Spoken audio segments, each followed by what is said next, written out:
Waalaikumsalam. Oke, adik-adik semuanya, kita ketemu lagi di dalam program yang sekarang yang kaitannya dengan Python dan Anime Explainer. Dan yang machine learning itu aku geser karena kita akan coba dulu masuk di sini dan kita coba perkuat yang ada di sini gitu. Jadi di program ini. Nah, saya lihat banyak yang gabung di sini, tapi nanti saya cuma ingin ada satu ketua kelas yang yang ingin saya tunjuk untuk jadi ketua kelas. Bayu Prima Setiawan dari mana?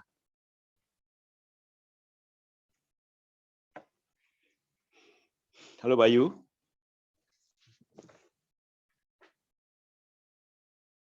Atau nah, suaranya nggak ada.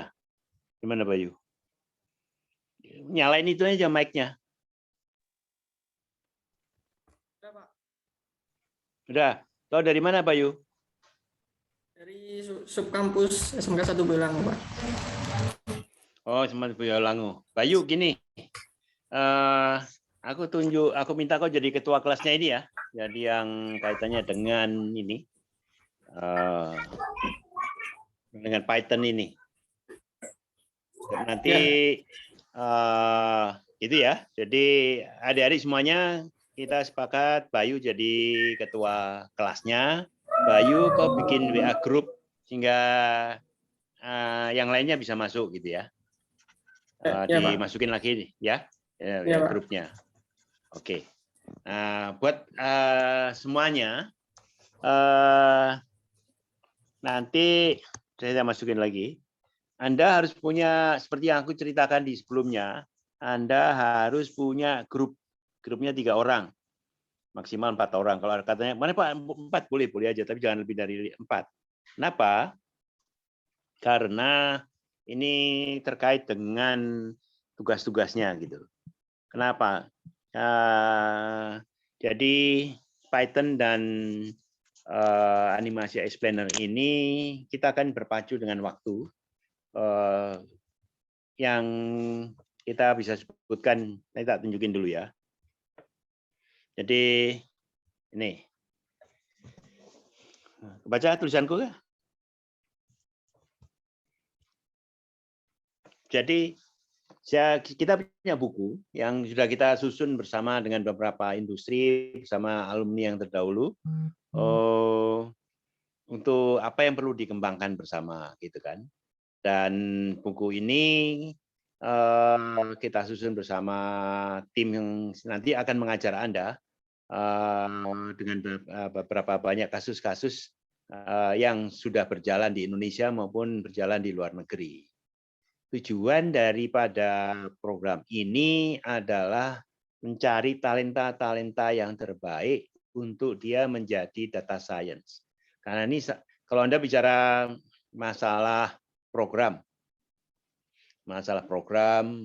lapangan kerja yang akan datang, semua perusahaan yang menengah dan ke atas, mungkin sebagian kecil, dia pasti menghitung ada pendekatannya berbeda. Dia mau hidup, dia mau bangkrut, atau dia berkembang. Dan salah satu yang dia amati, yang dia harus punya, untuk terutama yang produsen ya, itu adalah dia harus mengumpulkan data produktivitasnya, dia menghitung data gudangnya, dia menghitung demand daripada suatu provinsi, dia menghitung macam-macam. Nah, data-data itulah yang menjadi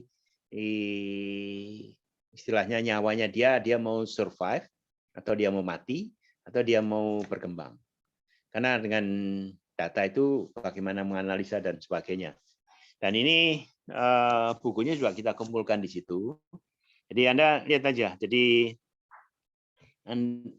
di kelompok ini sekitar 40-an lebih, sekitar 49 yang daftar di aku ya. Nanti kita cek lagi aja dan dengan data di WA.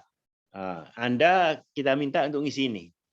Jadi yang isi adalah ketua timnya, tapi ketua timnya nulis anggotanya siapa aja. Jadi satu aja. Karena itu nanti bukunya Selasa atau Rabu langsung kita kirim ke Anda. Ini ya. Jadi buku digital ini toolnya adalah ya kayak diktat lah. Yang Anda bisa pelajari dengan cepat. Dan nanti pada pertemuan yang berikutnya lagi Anda dikembangkan ilmu Python-nya, karena Python itu cepat dikuasai, terutama pengembangan fungsinya. Gitu. Jadi kenapa saya tunjuk bertiga? Karena kalau satu nggak ngerti, satunya bisa nolong, kalau nggak bisa. Jadi fungsi kerjasama ini penting di dalam program ini. Jadi ini yang terus kita develop bersama di program yang terkait. Jadi nanti ketua timnya, Anda udah harus putuskan. Dari satu subkampus, kalau ada 6 atau 8, ya tinggal 3, siapa ketua timnya tunjuk, terus isi buku ini. Sehingga saya perlu data nama tim ini siapa. Kayak contoh yang lalu itu, yang kita udah coba hampir 6 bulan, itu ada kelompok guru, ada timnya, ada kelompok mahasiswa, ada timnya, ada kelompok siswa SMK, dan kelompok SMA. Jadi 5 tim itu yang kita ajari dengan hal-hal yang baru. Ini di beberapa perguruan tinggi ini diajarkan di S2. Jadi pelajaran 2 tahun, kemudian dikembangkan ya dengan analisa dan sebagainya. Tapi sekarang pola ini sekarang sedang di Indonesia lagi kita galakkan, kita percepat. Kita cari talenta yang bagus, yang dia terbiasa dengan data, dia mengerti pemrograman Python, dia bisa menggambarkan dengan grafik. Dengan grafik itu diharapkan dia memberi masukan pada pimpinan suatu industri, trennya begini, pengembangannya begini, dan sebagainya. Gitu. Jadi ini arahnya ke situ. Nanti tak kirim ke BAD3, nanti sama Bayu, atau Bayu bikin ini ya, WA grupnya, masukin di chatting itu, sehingga siapa yang menjadi ketua masukkan di dalam data ini, sehingga bisa kita lengkapi. Karena ini begitu Anda masukkan siang hari ini, kita akan proses di buku digital kita masukkan nama-nama Anda, seperti yang nanti aku tunjukkan ya, satu contoh gitu. Jadi apa saja yang perlu kita lihat. Jadi satu tim terdiri 1 sampai 4 anggota. Tapi aku ini sebetulnya 3, bukan 1, tapi 3. Nah, salah satunya jadi ketua. Tidak 1, tapi minimal 3. Kenapa? Karena nanti Anda harus mencari dataset yang baik, yang cari data mentahnya, kemudian Anda perbaiki, Anda kembangkan, dan diproses dengan persamaan-persamaan matematik yang modelnya nanti harus dicoba terus untuk program yang akan datang. Dan juga kita ingin lihat survei berapa jauh ini yang bisa kita bagikan pada Anda. Jadi buku ini free untuk Anda. Kita sudah mikir untuk dijual untuk orang lain, tapi untuk yang kuliah ini kita bebaskan karena buku digital kita cepat. Karena kita ingin nanti karya-karya Anda kita bukukan juga, nanti kita bagikan pada siapa yang memerlukan, karena kita ingin anak-anak Indonesia itu cepat menguasai dan cepat belajar hal yang baru. Di luar Indonesia, atau di perusahaan teknologi, data analis itu diperlukan. Nah, salah satu yang kita ingin Anda bertiga, satu grup itu, kenapa nanti Anda pelajari, itu punya satu perusahaan atau satu data yang Anda cari selama 1 semester ini. Jadi lengkapi, evaluasi lengkapi, dan itu salah satu tugasnya gitu kan. Salah satu tugasnya gitu. Jadi itu yang terus kita develop. Jadi ini salah satu hukumnya wajib ngisi ini, karena yang akan kita urusin nanti adalah si Bayu sama ketua grup itu. Kalau itu ada 40-an 9 bagi 3 ya sekitar 15 atau 17 tim sama Bayunya. Nanti kita buatin kelompok kecil karena semua tugas-tugasnya itu melalui ketuanya kita kembangkan. Jadi itu salah satu mekanisme yang terus kita develop bersama untuk program-program yang terkait. Karena kita harus lebih cepat dengan waktu soalnya. Anda kan juga dipelajari yang lain. Tapi di sela-sela ini kita harapkan ketua tim itu bisa berunding dengan anggotanya. Kita harus milih satu perusahaan. Perusahaan mana yang masuk Anda statusnya adalah magang di situ atau mencari data yang nanti selalu berkomunikasi, karena dengan pengalaman ini, dengan evaluasi itu, Anda kan punya portofolio. Kerja yang akan datang itu tidak hanya ijazah saja, atau bahkan kamu bisa apa sih? Kamu bisa apa gitu. Ini yang harus kita lakukan. Oh, bisa ini, bisa itu. Ya udah, nanti kita coba kembangkan bersama. Jadi seperti apa yang dikatakan oleh Mas Menteri itu, pasangan daripada program ini adalah cloud computing. Jadi kalau Anda ingin jadi ahli data science itu, Anda kuasai ini mulai dari asisten. Saya bilangnya dalam cetak asisten. Kalau dengan 10 portofolio, itu harapan kita untuk terus dikembangkan gitu. Portofolio ini yang akan menentukan Anda diterima di perusahaan mana, walaupun Anda masih sekolah, masih kuliah. Karena di Amerika itu data science ini lagi demand, lagi dicari, dan gajinya cukup lumayan. Bahasa Inggris Anda harus makin bagus gitu. Jangan pakai bahasa Madura, bahasa Jawa, bahasa Sunda, jangan.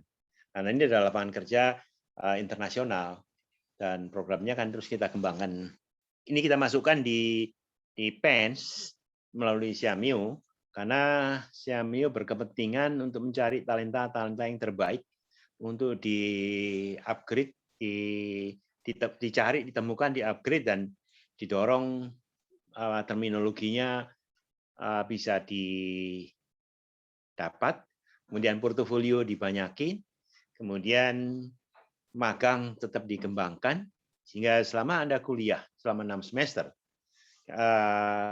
beberapa dari Anda yang berbakat pasti akan dapat pekerjaan part-timer untuk mengerjakan hal-hal yang baru. Dan satu hal lagi yang perlu di sini, garis besarnya aja ya. Jadi hari ini perkenalan dan target-targetnya yang nanti bisa Anda sebagai informasikan. Besok jam 9 saya minta Anda hadir juga, karena kami mengundang satu direktur data science dari Amerika. Jam 9 pagi berarti jam 8 malam di sana. Jadi kita minta apa sih prospek yang akan datang dari segi yang lain. Di Amerika lumayan gajinya. Di luar negeri juga. Kalau Anda jago, itu gajinya dolar. Ini yang kita harapkan, kita bisa nyari beberapa anak-anak, baik guru, baik siswa maupun mahasiswa, yang terus kita tempa, kita kondisikan, dan kemudian kita pasarkan. Dan untuk menyelesaikan masalah-masalah dalam negeri, yang jam terbangnya bagus, dia akan mengembangkan di sini akan datang. Nanti ini kira-kira, jadi nanti ini ketua tadi Bayu ngasih informasi ya, dan kemudian kita juga mintakan pada kawan-kawan yang lain. Ketua tim harus mencari, karena buku ini referensi itu, dengan ini Anda bisa cepat mempelajari, terus kemudian kita akan tugaskan. Selama 1 semester ini ada 14 kali pertemuan atau diskusi dan sebagainya. Jadi dosennya itu saya bagian buka, dan nanti ada asisten kita, ada Nagis, ada Fikri. Nagis, Fikri itu adalah 1 tahun di atas kalian. Yang angkatan pertama yang kita ajak, kita tempa, kita kembangkan di dalam pelatihan bersama kawan-kawan dari Amerika dan Jerman. Dan besok pengajar dari Amerika yang kita undang. Kemudian nanti yang dari Jerman juga kita undang. Biasanya kalau kami undang dari luar Indonesia, tidak kita manfaatkan untuk mahasiswa PENS, tapi kita manfaatkan guru yang mau lagi belajar data science, siswa yang belajar data science, kita undang juga untuk mendengar wawasannya. Jadi itu yang terus kita kembangkan. Kemudian pertemuan ketiga itu Python dengan tugas, kemudian keempat Python dengan tugas, pertemuan kelima Python dengan tugas. Jadi pertemuan mingguan itu tugasnya banyak. Tugasnya banyak untuk bukan untuk apa-apa, untuk Anda mengerti sesuatu yang baru, sebetulnya baru. Ini kita lihat seberapa jauh itu bisa di-develop. Nah, kemudian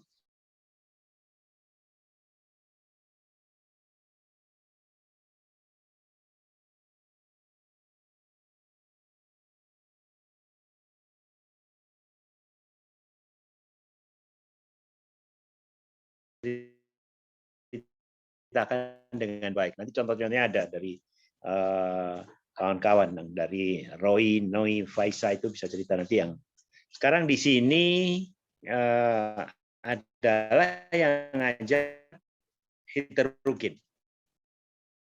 Jadi yang tak ajak dari SP, jadi Howard Packard yang ada di Amerika. Saya punya network yang bagus di situ karena saya pernah bertemu tahun 2019, dia protes ke saya, Pak, kenapa yang datang ke Amerika orang India? Orang Indonesia terlalu sedikit untuk masuk data sini. Lapangan kerjanya banyak sekali di sini. Di seluruh dunia itu banyak sekali dengan untuk lapangan kerja baru. Ini lapangan kerja baru karena adanya industri 4.0. Dan ini harus disiapkan. Itu sebetulnya pengembangan dari statistik, modeling, trend analisis dan sebagainya. Nah, udah dari sejak itu kita nyiapkan pada level menengah dan mahasiswa karena di Indonesia yang buka adalah program S2 untuk data science ini dan PENS dia buka D4 data science juga, memang khusus data science.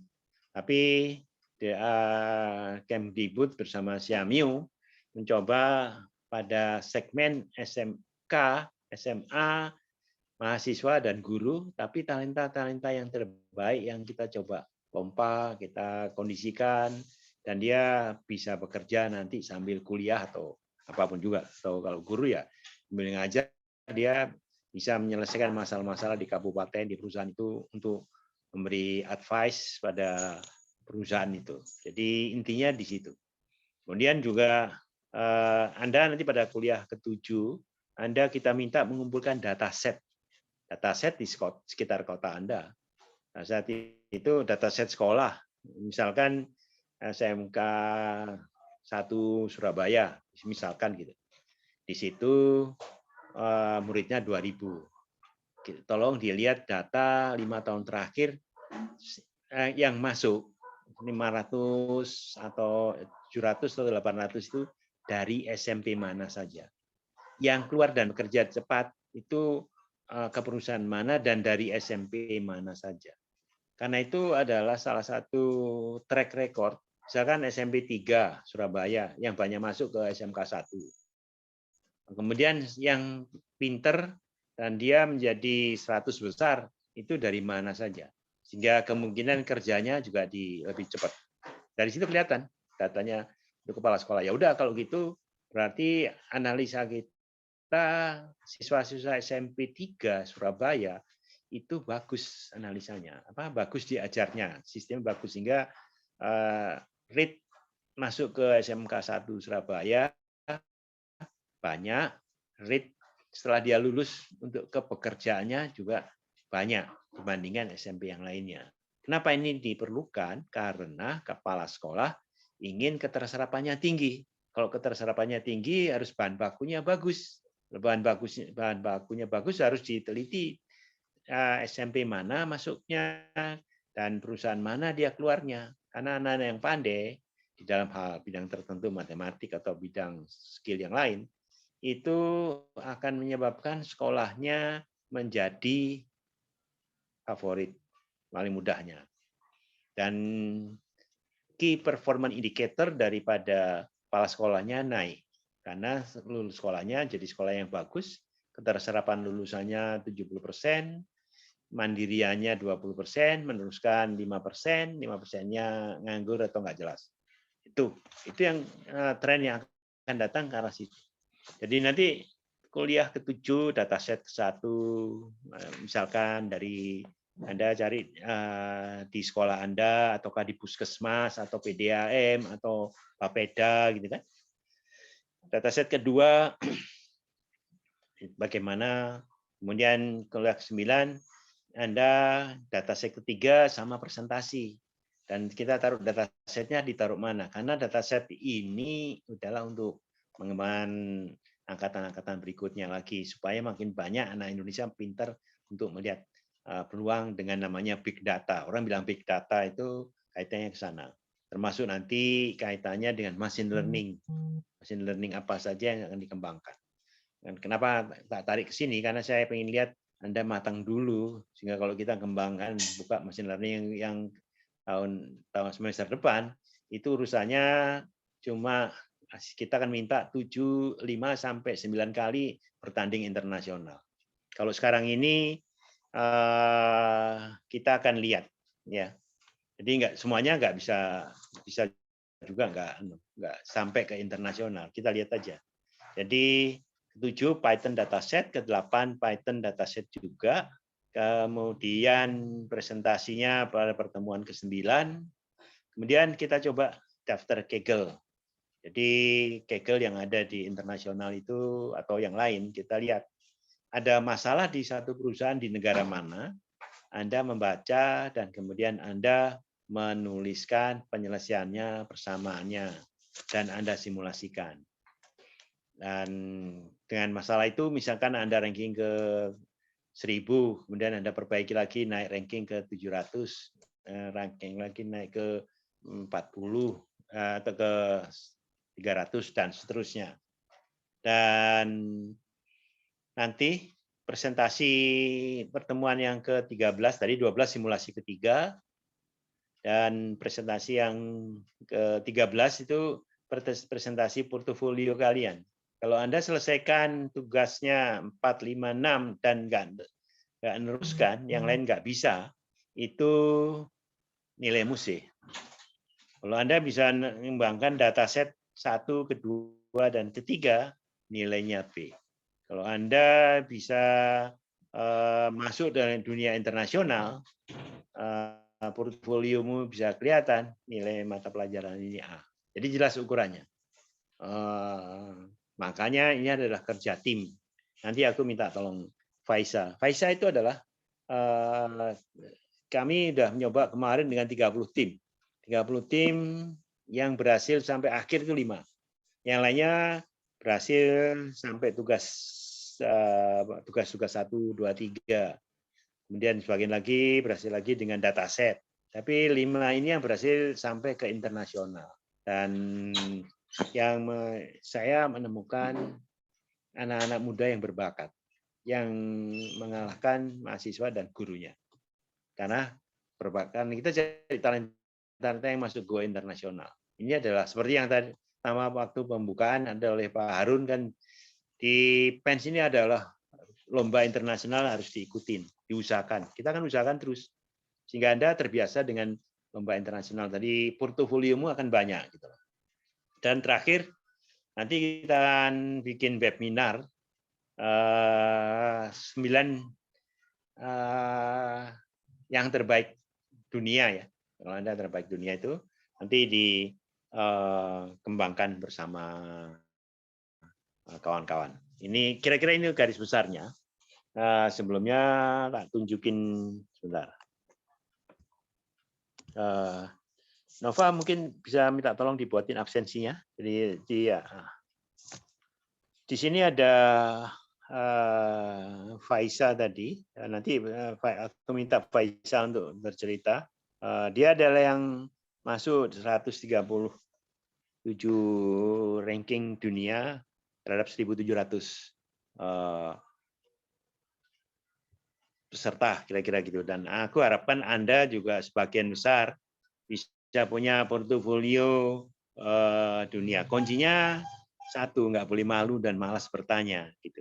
Ini yang terus kita develop bersama, dan seberapa jauh ini bisa kita kembangkan. Ayo kita kerjakan bareng. Nggak perlu malu dan nggak perlu takut gitu ya. Nah, sini ada absensi Python. Dan WA Bayu ada yang kaitannya dengan chatting untuk grupnya. Silakan gabung ya di situ. Nah, sekarang aku coba cerita sedikit tentang apa yang sudah dan bukunya kayak gimana. nanti Anda juga akan kembangkan kayak gitu. Bentar.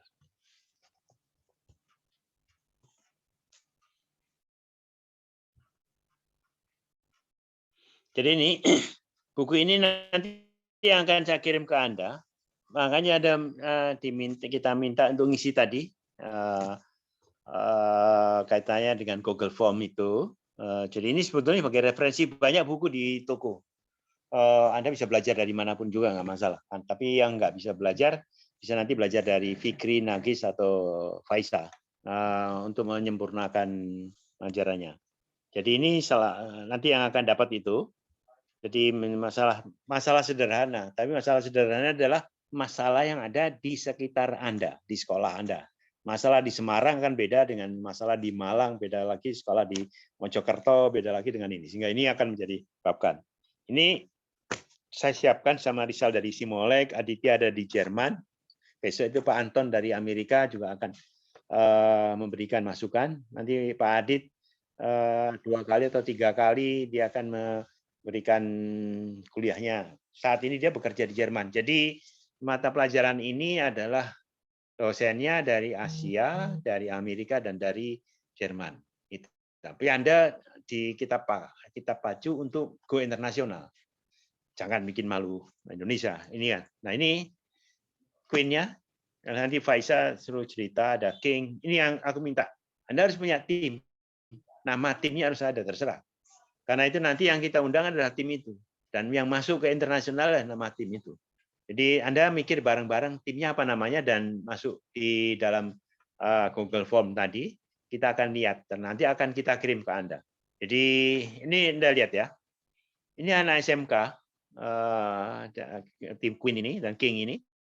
3 ini Queen ini 4 orang, King 3 orang. Ini yang 2 ini yang masuk ke internasional. Yang keren tuh Queen. Nanti namanya ketua timnya Faisal, tak minta cerita, dia masuk dah. Code breaker adalah guru SMA yang kimia dan sebagainya, masuk juga dia. Claire adalah siswa SMA 3. Chemistry adalah guru. Ada lagi yang Faisal itu belum tak masukin, si Naki sama itu juga masuk, tapi dia belum tak masukin sini. Ini ada contoh-contoh yang ada di situ. Jadi Fikri sama Naki itu adalah kakak kelasmu yang angkatan sebelumnya yang kita ajak, terus kita percepat menguasai satu masalah sehingga jadi tim kita, gitu kan? Nah, ini kenapa saya perlu itu? Jadi nanti sama timku itu akan dimasukin ini. Namamu di buku itu digital itu, serat aja. Kita donasikan pada tim. Namanya timnya siapa? Ini ketumnya, pionirnya adalah guru yang ikut KKGIS. Jadi kita ingin buku yang kita kompilasi itu kita donasikan untuk Anda bisa belajar dengan cepat. Si ketua ini silakan copy aja, nggak masalah. Dengan timnya gitu. Karena ini kita ingin dengan belajar ini Anda lebih cepat belajarnya gitu loh. Dan kalau ini sekitar 49 ada 15 sampai 20 tim.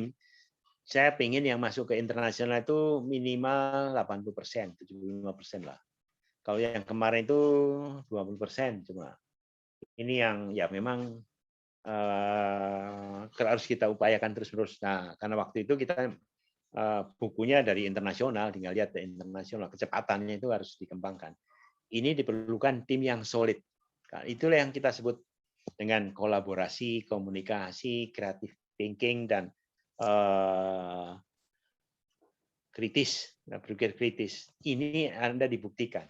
Kalau Anda masuk sampai final, tim Anda solid, kreativitasnya tinggi untuk menyelesaikan itu. Ini nanti akan, kenapa aku perlu itu? Masukin. Jadi namamu jelas, namanya ada. Silakan per tim kita bagi ini. Kalau bebas kita akan jual, masih kita bahas tentunya. Tapi yang untuk PENS, KKGS sama KSI kita berikan donasi, tapi dengan catatan go internasional. Karena saya ingin anak-anak kita go internasional, berkiprahnya di internasional. Jangan di Malang, Mojokerto, Surabaya doang, atau di Bandung. Itunya. Jadi go internasional melalui pendidikan supaya nasibnya berubah, supaya gajinya dolar. Ini Itu intinya. Dan nanti Anda bisa belajar bersama-sama dengan kawan-kawannya. Dan ada sejarahnya seberapa jauh, ada tipe-tipe yang terus dikembangkan, ini ya, tipe-tipe dari Python itu, gitu kan. Dan manfaatnya ini saya cuma kasih sedikit aja.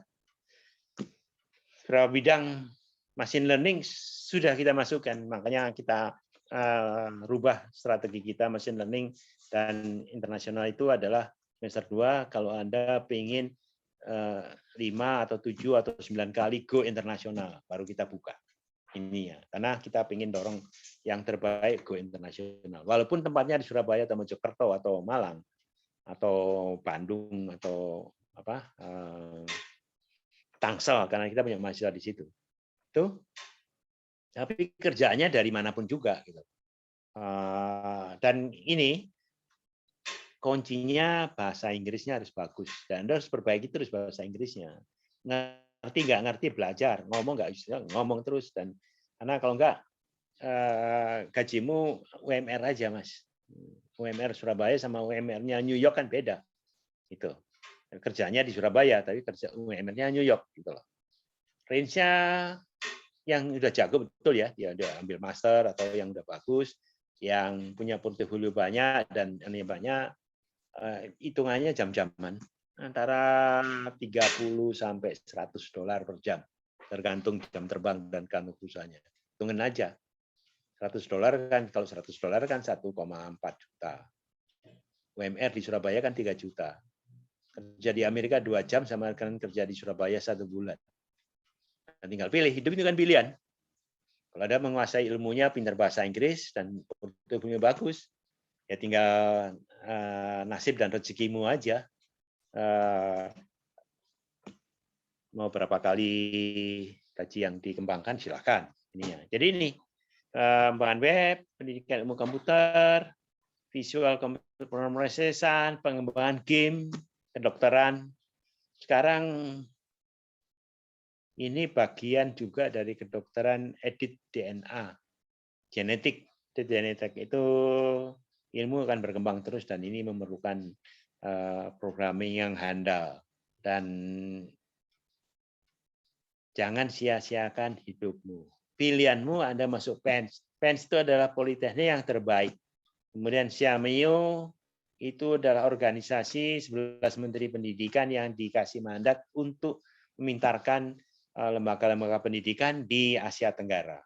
Dan kita 7 Siameo Center ini bersinergi dengan PENS, dengan UNPAD, dengan ITB, hanya beberapa aja dengan Thailand, dengan Vietnam, dan lain. Hanya beberapa aja karena tangan kita terbatas. Jadi Anda mendapatkan peluang dari yang baik dari seluruh dunia, bukan dari Surabaya doang. Ya, makanya saya minta Anda itu serius untuk menyelesaikan. Kalau orang lain bekerja 10 jam, Anda kerja 12 jam. Kalau orang lain bekerja 12 jam, Anda harus kerja 14 jam.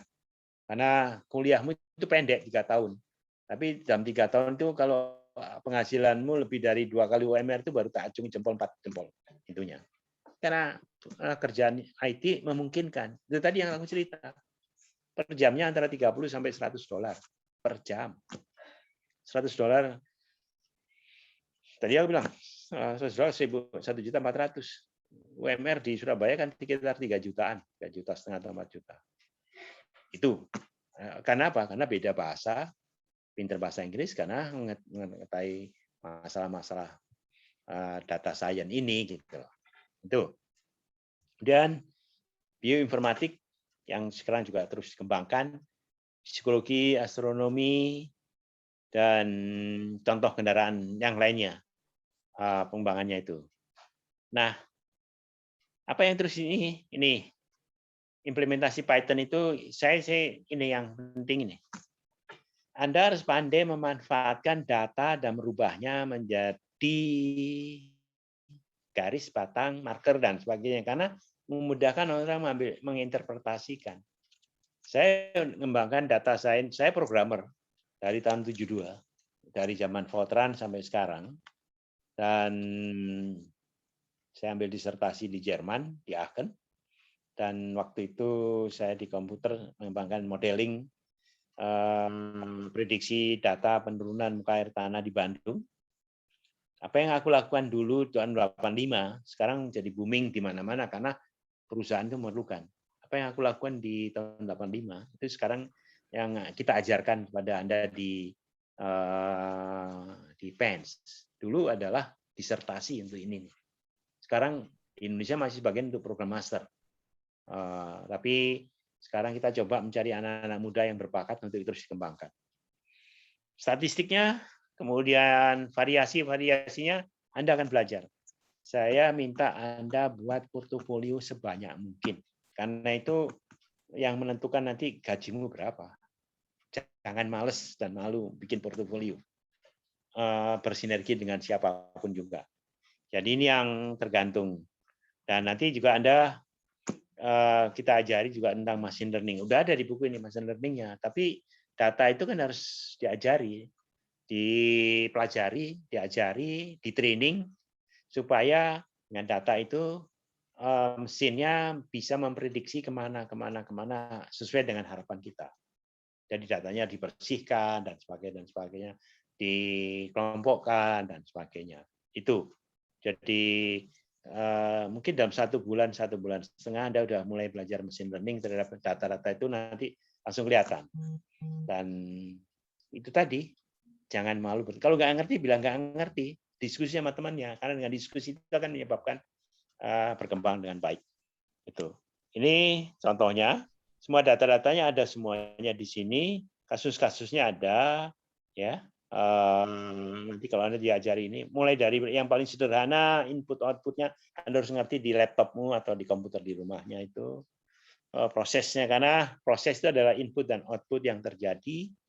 Dan prosesnya apa yang harus dikembangkan tergantung daripada output yang Anda minta, atau outcome yang Anda minta. Kita mulai dari yang sederhana aja. Tugas-tugas Python-nya, kemudian kita coba kembangkan lagi, lebih canggih lagi. Ini contohnya yang Anda bisa pelajari dengan cepat ya. Terus AI dan consumer learning itu sudah kita masukkan, pengantarnya saja. Detailnya Anda harus belajar dengan banyak hal, harus banyak baca, jangan malas baca. Ininya, supaya mengerti. Jadi ini kan, ilmu yang mempelajari bagaimana sih dapat berpikir seperti manusia, berpikir rasional, bertindak seperti manusia, dan bertindak rasional. Itu intinya di situ sih, machine learning itu. Dan dia punya kecepatan lebih cepat daripada manusia. Cuma dia nggak punya perasaan, nggak punya roh, itu aja. Ini nanti Anda akan dengan mengembangkan dataset yang ada itu Anda bisa lihat perkembangannya. Nah, ya kayak begini, nah, itu penerangan-penerangan apa yang main catur dan sebagainya, track dan sebagainya, main sepak bola atau jalur dan sebagainya, itu bagian daripada artificial intelligence yang dia melihat sensornya mengembangkan dan diterapkan lagi, mengambil keputusan-keputusan yang baik. Ini pendekatannya searching, planning and learning-nya, jenis mesinnya Anda bisa lihat, supervised learning, unsupervised, semi-supervised, dan reinforcement learning. Ini di master diajari dalam 2 semester, tapi di PENS dengan Xiamio kita ajari 1 semester, dengan Anda kita kejar. Rontok separuh ya sudah, kita dapat yang terbaik. Terus itu aja, karena kita mencari anak-anak yang passion-nya di sini gitu loh. Yang aku sih pinginnya anak-anak itu yang kita kembangkan bersama Xiamio, dia akan punya peluang untuk di magang di Asia Tenggara, karena kita punya 26 center di Asia Tenggara, 7 center di Indonesia. Kenapa PENS, Xiamio, dan subkampus itu tanda tangan? Karena kita mendorong siapa yang mau dan mampu untuk kita dorong ke Vietnam, ke Malaysia, ke di center-center kita sambil mencari peluang yang ada gitu. Dan itu kuncinya. Dan Anda kita wajibkan dengan program ini mengambil 12 SKS dari Xiamio. Jadi ilmu-ilmu apa yang dikembangkan Xiamio yang terbaru ambil supaya Anda bisa masuk ke Asia Tenggara. Pasarmu itu tidak Surabaya saja, Mas, atau Indonesia, tapi sebagian besar saya inginnya, mimpi saya Anda adalah kerja di Asia Tenggara, bahkan di Amerika. Nah, makanya aku undang Amerika sama Jerman itu, lihatlah pasar di sana kayak gimana. Untuk itu memang kerja keras, kerja cerdas, dan ini. Dan ini jenis machine learning-nya, supervise-nya, data-datanya Anda bisa lihat. Unsupervised ada contohnya, terstruktur ada contohnya. Kalau nggak ngerti, cari di internet untuk sebagai perbandingan, gitu kan. Nah ini hierarkinya nanti Anda akan diajari hierarkinya atau belajar sendiri. Kemudian data processing-nya, data cleaning, karena data itu acak-acak. Tapi gimana membersihkan tanpa mengurangi trennya, gitu kan? Trennya mau kemana saja. Itu terus machine learning apa saja tasnya, dia mesti mengklasifikasikan, menemukan model, karena kerjaannya adalah bikin model. Cara garis besar. Model di mana korelasinya mendekati 1. Kalau korelasi 1 itu jadi prediksi kita itu betul.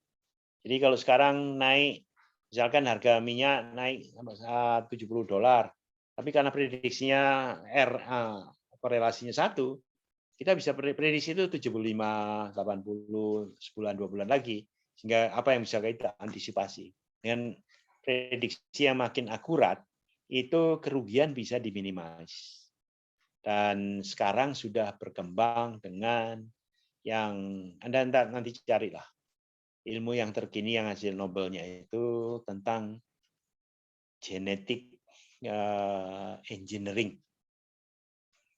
Anda bayangkan seorang sakit Alzheimer atau kanker, kemudian dia bisa disembuhkan karena edit DNA-nya dilakukan. Jadi selnya diedit, yang rusak, yang menyebabkan dia berkembang merusak, dirubah menjadi yang baik, sehingga menyerang yang rusak menjadi hilang. Kira-kira itu. Kalau orang pelupa menjadi ingat terus. Alzheimer kan pelupa. Kemudian yang kita pernah pikir, yang akan rame itu adalah edit untuk aging. Bangsa Jepang sekarang kehidupannya 105 tahun. Dan sekarang ada kecenderungan orang melihat sel-sel mana, DNA mana yang aging-nya itu dikurangi. Jika orang itu bisa hidup 150 tahun, 125 tahun lagi karena percepatan penuaan sel itu diperlambat. Dan itu salah satunya edit DNA tentang percepatan perkelihatan. Yang sekarang sudah berjalan itu, Anda tahu kan tikus? Tikus itu Anda tahu ubur-ubur yang ada di laut yang kalau malam nyala, gitu kan? DNA dari ubur-ubur itu dimasukkan ke tikus, sehingga tikus itu kalau malam itu nyala badannya. Anda bayangkan, kombinasi itu sudah terjadi. Itu yang namanya dengan edit DNA. Gimana itu bisa terjadi? Salah satunya komponen datanya itu diamati, dikembangkan, terus kemudian cari mana yang mendekati korelasinya paling bagus gitu. Itu yang advance sudah. Dan di Prancis, saya baru seminggu yang lalu diskusi dengan kawan-kawan di Amerika, dan ini, Anda lihat Mahmud kan, gajah yang besar sekali. Jadi ada DNA dari gajah yang besar itu diedit ke anak gajah dalam gajah yang normal, sehingga begitu lahir dia udah punya DNA Mahmud, sehingga dia besarnya bisa 5 kali gajah. Karena DNA yang di gajahnya yang baru itu dirubah kayak gitu. Atau kalau Anda pernah nonton film Hitler atau pernah baca Hitler, bangsa Arya yang orang-orangnya pasukannya kuat, kalau Anda main game itu kan ada dikasih senjata, dikasih apa sekali kalau main game menangan. Ini salah satu, walaupun ini di Amerika tidak boleh. Jadi bisa diciptakan suatu manusia yang diedit, yang dia kuat larinya, tahan menyerang, dan sebagainya jadi kuat. Ataukah dikembangkan suatu manusia yang ada insangnya, sehingga manusia itu bisa menyelam. Itu kita berdebat sampai ke situ. Jadi perkembangan teknologi dengan edit DNA itu luar biasa. Ini salah satunya memang data analis ini bisa kembangkan. Perancis itu tadi bilang, kasih dana 30 miliar US dollar, saya bisa rubah gajah menjadi Mahmud. Nggak bisa bayangkan. Kalau saya cuma lihat ya tadi manusia di Amerika kode etik masih dikembang, di Cina semua urusannya negara. Sehingga data itu bisa dikembangkan, diedit, dikembangkan, dan itu bisa menjadi sesuatu yang lain. Kita bisa menciptakan anak-anak yang tinggi, larinya cepat dengan edit DNA itu, genetik itu. Dan kalau dulu mungkin Anda pernah dengar genom project genom itu yang semua tubuh dipetakan, ketahuan mana yang penyakit atau menyebabkan orang tahu ini 5-10 tahun lagi ini akan rusak dan sebagainya. Nah, itu project genom yang ada di manusia. Dan sekarang barusan 2 tahun yang lalu ditemukan presisi daripada DNA yang rusak dan sebagainya itu bisa diketahui. Anda lihat GPS ya. Dari GPS itu kan kita tahu posisi rumah, mobil dan sebagainya. Nah, ini penyakit di dalam tubuh ataukah DNA. Sehingga nanti kalau kita injeksi atau ganti DNA-nya masuk di situ. Itu dengan cepat presisinya jadi tinggi sekali. Jadi keakurasinya tinggi. Kita berdebat 5, 10, 15 tahun yang akan datang, fakultas kedokteran tutup. Karena semua penyakit bisa diedit dengan teknologi. Ini kita bebas ya. Ini kaitannya dengan IT soalnya. Sekarang aja, Anda kan semua SMK, saya masih ingat tahun 2004 saya kembangan animasi, RPL dan sebagainya. Anda sekarang tahu 150 spektrum digitin jadi 50. Nanti mungkin 5-10 tahun lagi menjadi 5. Yang lainnya nggak laku. Yang nggak laku tutup aja ya sudah. Karena nggak nih. Dan belajar itu tidak linear. Nah, orang bisa belajar hukum terus kemudian dia belajar IT. Orang IT bisa belajar hukum atau sebagainya. Tergantung lapangan kerja. Ini aja masukan aja sebagai informasi. Nah, ini forecasting, ini tadi aku bilang. Perusahaan-perusahaan yang besar-besar atau yang kecil, menengah itu perlu forecasting.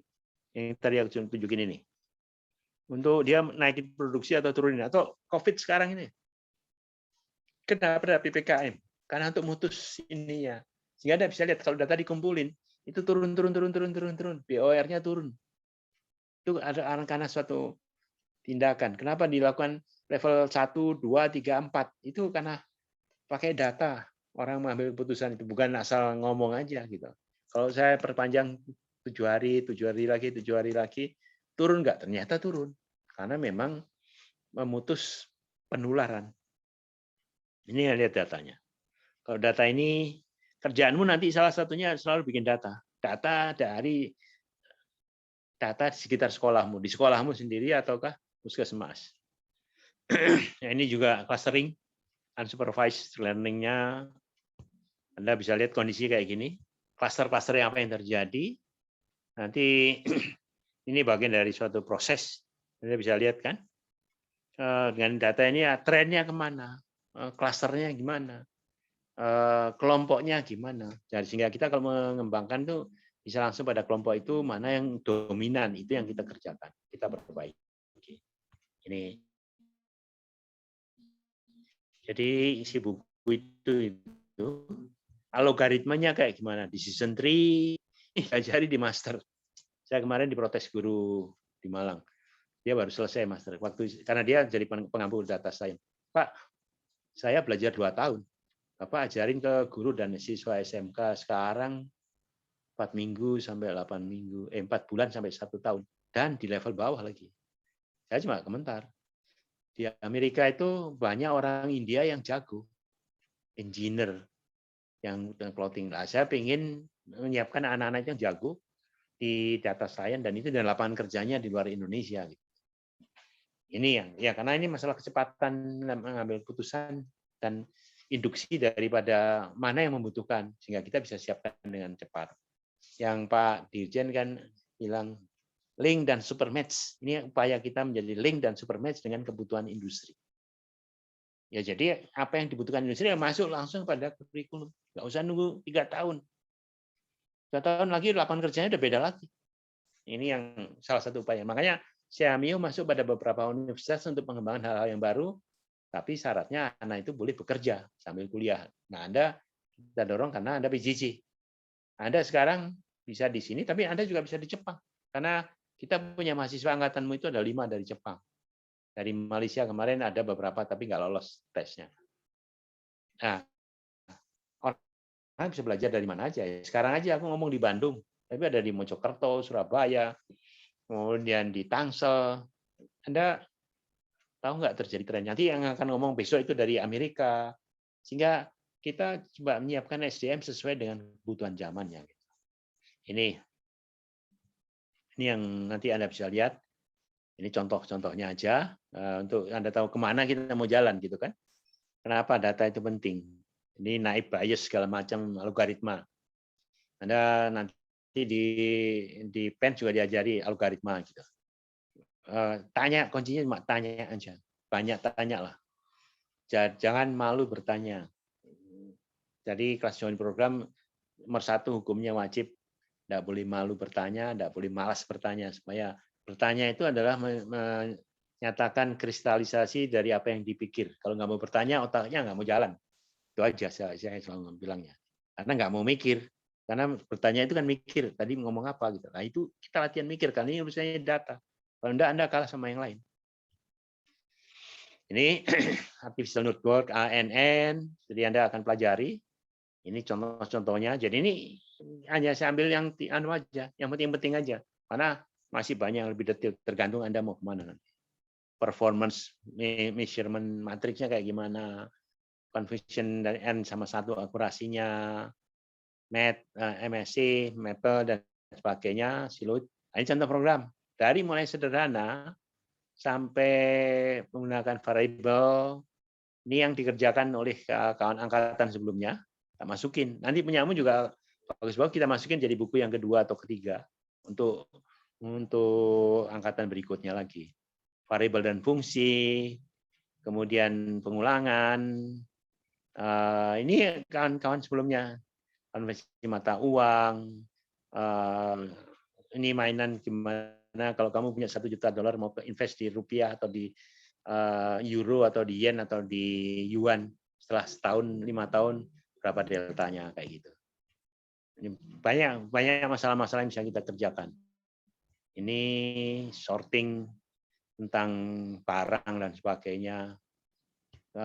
Terutama untuk kopi, di sorting mana yang hijau, yang agak hitam dan sebagainya. Nanti kematangan yang matang itu yang mahal harganya. Itu kan ada, dan ini kaitannya dengan sensor. Ya kalkulator, gimana kau bikin kalkulator di ini programnya gimana sih itu? Contohnya lalu lintas. Ini kerjanya Fikri yang tak tugasi bikin lalu lintas di depan kantornya jam berapa lalu lintas itu padat, jam berapa kering kosong sehingga nanti pengaturan lalu lintasnya bisa dirubah dan sebagainya pada jam tertentu. Itu misalkan. Ini grafik-grafiknya, ini grafik untuk melihat analisa. Ini analisa sederhana dari anak-anak mahasiswa perikanan. Ini tugas pemasaran, ini salah satu tugas yang contohnya. Tugasmu kayak gitu juga. Ada berapa tugas itu sampai 9 atau 10. Ini grafiknya, analisa grafik tersebut. Ini jadi nanti gini, nanti dilihat ini kenapa kalau dihalusin gimana dan sebagainya. Ini dari data yang harus dicari. Ini dataset yang cari misalkan. Ya, ada rupiahnya juga. Tim King nanti ada si Andri. Ini warung nasi goreng. 5 warung nasi goreng dalam 3 bulan terakhir gimana gitu. Mana yang untungnya tinggi, mana yang kalau bisa dibuka cabang kedua, ketiga gitu. Ini programnya. Makanya saya perlu orang tim kuat itu karena nanti ngerjain ini nggak mudah, Mas. Kalau yang udah mumet ya sudah. Tapi kalau Anda ingin gaji $, ya sudah, harus gini, harus belajar. 90 hari untuk 5 warung.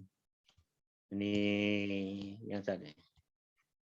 Pertama kali nggak ngerti, pertama kali bingung, lama-lama pintar. Nah ini kayak gini, ada trennya kan, berapa harganya, omset per harian, Senin, Selasa, Rabu, mana yang tinggi, dan sebagainya. Dan ini dianalisa, dan ini dipakai untuk Wali Kota Semarang. Kita berikan Wali Kota Semarang untuk buka lapangan kerja baru. salah satunya. Data-data ini yang di mana dibuka warung-warung nasi goreng. Warungnya kayaknya sederhana, tapi itu bukan lapangan kerja baru. Tapi datanya harus dicari, gitu, dihitung, ditunjukkan, dibandingkan. Itu ini ya. Ini nanti Claire tentang ini kue Lebaran ini, kue mana yang bisa dikembangkan di Malang. Iya, di bawah hari pertama belimbing, kedua nah kering gitu kan. Untuk lihat ini Anda lihat. Jadi Anda bisa lihat kan trennya. Sehingga ini kecil, kemudian akan naik, kemudian tinggi. Paling tinggi bulan apa? Sehingga nanti bisa dibandingkan. Ini yang karena bulan Ramadan. Jadi kaitannya dengan ekonomi, gitu loh. Ini kaitannya ini anak dari Bandung. Terus Kotberi ini guru, ya, guru SMA yang aku bilang tadi. Dia juga mengembangkan karena kita ajari 3 kelompok itu, grafiknya gimana. Yang ini guru kaitannya guru-guru yang kaitannya dengan kimia. Jadi kemarin tim yang kita ajari itu dari guru, ada mahasiswa, ada siswa, SMK dan SMA. Sekarang itu aku ingin tunjukkan bahwa itu ilmu baru itu tidak linear dan siapa yang punya talenta bagus saja. Itu yang mau belajar. Ini nanti Faisa akan cerita apa yang dia lakukan, dan Faisa ini timnya adalah dia ranking 137 dari 1.700 tim yang dunianya dia. Ya, itu bayangkan. Di situ Anda bisa lihat seperti yang kata Pak Mas Menteri yang dia itu. Nanti yang akan datang itu orang tidak, kamu ijazahnya mana, tapi kamu bisa apa? Dan ini sudah terbukti. Ya, begitu kita scan aja dari 30 tim yang dari Januari sampai Agustus kemarin, yang ini bukunya adalah kita kembangkan yang terbaru. Itu ketahuan. Ternyata kita menemukan anak-anak muda yang berbakat, yang bisa nanti kita, makanya mereka tak rangkul, ajak untuk mengajari guru-gurunya dan siswa yang lain, termasuk nanti membantu Anda mengerti tentang suatu proses karena dia sudah lakukan. Baca grafik dan sebagainya gitu. Ini tren-tren yang terus dikembangkan, ini korelasi satu kayak gini, tapi ini banyak nanti akan adanya. Jadi yang penting itu. Ini tim King, ini juga shortcut-nya. Makanya kenapa saya perlu, Anda harus punya nama tim 3 orang. Apa? Itu karena itu latihan kolaborasi dan komunikasi kerjasama untuk pengembangan yang terus dikembangkan. Ini contoh yang terkait yang nanti Anda akan pelajari. Ini juga hasil kayak mereka pakai Google Form untuk lihat trennya gitu. Karena ini saya selalu pakai ini untuk melihat trennya kemana, siapa yang jadi audiensnya begini, ini kelompoknya begini, kelompoknya begitu, sehingga pendekatannya akan beda. Nah, ini tim code breaker, ini guru. Jadi itulah. Tapi masih ada satu buku yang belum jadi, yang dikerjakan sama Nagis sama Faisa. Ini ketersediaan komputer apa aja yang ada di sekolah. Ini data-datanya ada semua. SMK 7 Semarang. Ada Pak. Nah, kira-kira itu. Nah, Faisa, dengar suaraku? Dengar Pak Gatot. Sudah kamu cerita, Faisa, apa yang kau lakukan sehingga kamu bisa jual ranking 137 dunia? Iya, baik Pak, saya ceritakan. Jadi dulu waktu pertama kali belajar data science itu dari acaranya itu bootcamp yang dari Siam Molek. Jadi untuk belajar Python itu pertama kan diajarin itu ya, namanya sebelum data science diajarin pengenalan Python-nya. Dia pakai R, tapi kalau library itu kan yang paling banyak di Python ya. Tapi itu yang paling kita harus perkuat itu pertama itu misal kita harus belajar listnya, terus variabel, kemudian nanti function atau if conditional itu pasti sering banget dipakai buat nanti data cleaning. Nah, untuk data cleaning itu sendiri adalah proses yang paling susah terus paling banyak makan waktu di data science ini. Jadi kalau kita ingin bikin model yang bagus untuk data science ini, jadi kita harus data cleaningnya yang benar. Misal di data set kita menemukan kalimat yang ada satunya itu misal ada emojinya, terus kita harus bikin function buat di clean, nanti digantikah atau dihapus itunya emojinya. Terus nanti selain itu, kenapa data cleaning ini penting? Soalnya kalau kita bikin model, terus datanya itu tidak dibersihkan dengan baik, tapi itu mempengaruhi nilai akurasi model. Jadi model itu sangat berpengaruh pada data cleaning. Kemudian juga nanti kita harus mempelajari algoritma yang digunakan seperti decision tree, seperti kata Pak Gatot, kemudian ada regression itu buat yang simple. Biasanya untuk memprediksi nilai harga atau begitu. Terus ada juga kalau deep learning itu pakai neural network, tapi kalau machine learning itu tidak termasuk deep learning. Jadi neural network itu yang lebih itu aja, lebih masuk ke dalam aja itunya pengetahuannya. Terus nanti di data science itu sendiri kita juga perlu punya skill analisis. Jadi kita sebelum mengolah data yang kita temukan itu kita data visualisasikan menggunakan library seperti Seaborn atau Matplotlib. Kita lihat datanya dulu, terus kita cari korelasinya, terus baru nanti kita mulai data cleaning, kita hapus-hapus yang tidak perlu, kita jadikan formatnya seperti apa. Kemudian kalau misal ada outlier itu misalnya data ya, terus datanya ini cuma 1-2 yang kok beda nilainya sama yang lain, kita hapus, soalnya kayak gitu kan mempengaruhi model. Kemudian biasanya kalau misalnya kita ikut kompetisi kayak gue ya, itu kan internasional ya, kan itu biasanya dibuat sama perusahaan-perusahaan atau enggak semacam institusi buat misal mencari pemecahan masalah baru. Kita nanti itu kan biasanya susah ya, ada kayak misal penggunaan NLP. NLP itu Natural Language Processing. Jadi dataset itu berupa huruf kata-kata, terus kita harus mencoba bagaimana sih kita bisa mengolah data kata-kata yang terpecah ini biar menemukan suatu masalah. Jadi kalau misal kalian atau kita itu bingung, biasanya kita itu dulu survei dulu. Peserta lain tuh pada pakai apa sih, caranya gimana, tapi jangan kita ikuti terus, kita cuma tahu deh caranya gimana, mereka buatnya, terus kita banding-bandingin, terus kita coba kita ulang kembali pakai cara kita. Gitu untuk cerita saya, Pak Gatot. Oke. Jadi Faisa ini dari SMK 11. Dia juga masuk internasional, ya kita tarik ajak jadi tim kita untuk sharing bagaimana go internasional dan sebagainya. Itu. Jadi di sini adalah yang penting adalah tekun dan tahu apa di ujung kita mau apa gitu. Kita mau jadi apa gitu. Itu satu. Dan nanti Anda juga akan dibantu oleh Fikri. Fikri, dengar suaraku? Fikri ini ya, dengar, Pak. senior kalian. Silakan Fik. Jadi Fikri ini termasuk nanti yang mengajar detail Python. Kemarin juga yang membantu kita sharing dengan mahasiswa Unpad. Gitu kan. Nanti Anda juga akan diajari Fikri sama Nagis. Untuk yang Python-nya sama tugas-tugasnya itu dimonitor oleh Fikri dan Nagis. Nagis dan Fikri itu adalah senior kalian di program ini, tapi yang angkatan pertama tahun lalu. Tapi dia sekarang udah mulai sibuk dipakai di mana-mana. Ya, alhamdulillah gitu, Fik ya. Iya, Pak, alhamdulillah. Nah, itu. Nah, jadi yang masuk PJJ itu hukumnya wajib pintar dan hukumnya wajib kerja. Kerja sambil kuliah gitu loh. Ayo Fik, ceritain tentang gimana kamu ngajar Python yang dulu, pengalaman kamu, terus kemudian sekarang kan kita minta tolong kamu juga membantu ngajari guru dan siswa yang di Camp Kreatif Siswa Indonesia, Camp Kreatif Guru Indonesia. Silakan, Fik. Ya, Pak. Jadi teman-teman kenalin ya, saya Fikri. Saya ini mahasiswa PENS ya, mungkin berapa orang di sini, nggak tahu mungkin semua gitu ya. Itu semuanya, semua ya dari PENS juga ya, Pak. Iya.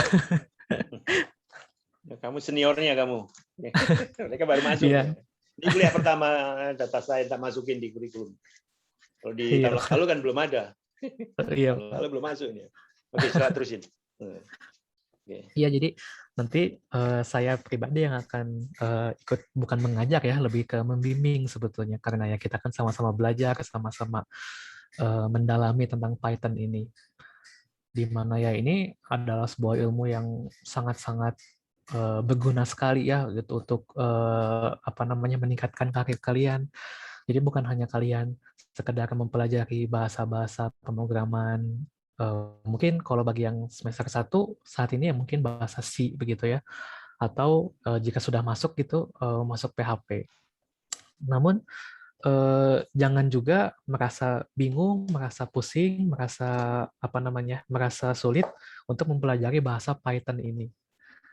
Karena ini menurut pengalaman saya nih teman-teman, ketika pada kontes-kontes sebelumnya, kontes yang dijalani oleh Faiza nih, terus juga dengan teman-temannya dan juga sempat sebelumnya itu ada KKSI, luar biasa bagaimana pesertanya itu bisa dengan mudah menguasai materi Python gitu.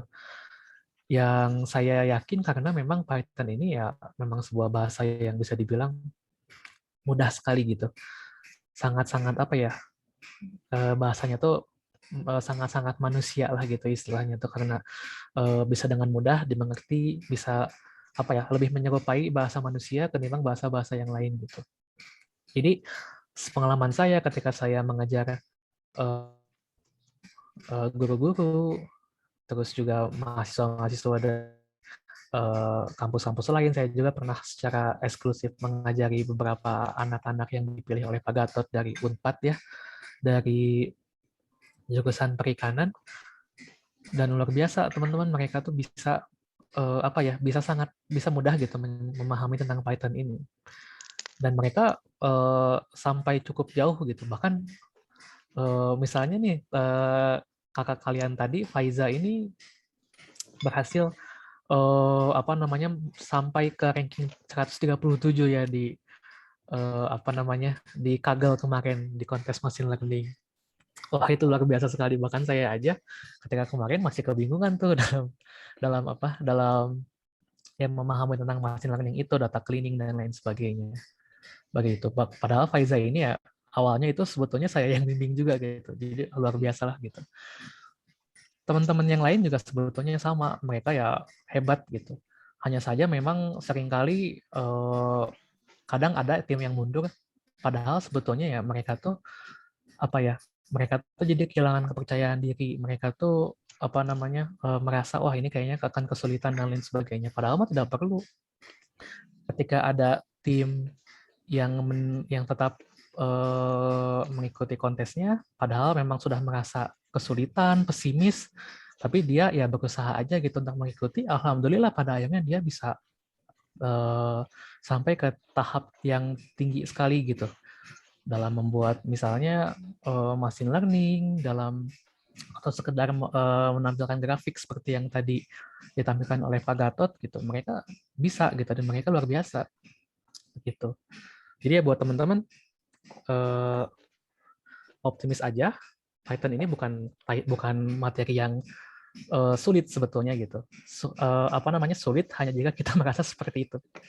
Python ini adalah bahasa yang sebetulnya semua orang pun, bahkan saya berani mengexaggerate bahwa anak SD pun kalau misalnya ingin mempelajari Python pasti bisa. Seperti itu karena pengalaman saya dalam ikut mentoring, dalam ikut membimbing teman-teman guru, teman-teman mahasiswa, teman-teman anak-anak SMK, mereka semua selalu bisa luar biasa gitu progresnya, seperti itu. Gitu Pak Gatot kalau dari saya. Oke, terima kasih Fikri. Silakan yang ada mau bertanya silakan. Bebas saja. Jadi yang ikut program ini nggak 2M, musuhnya 2M. Nggak boleh malu dan nggak boleh malas bertanya. Oke, silakan. Raise hand aja, kemudian buka mic-nya.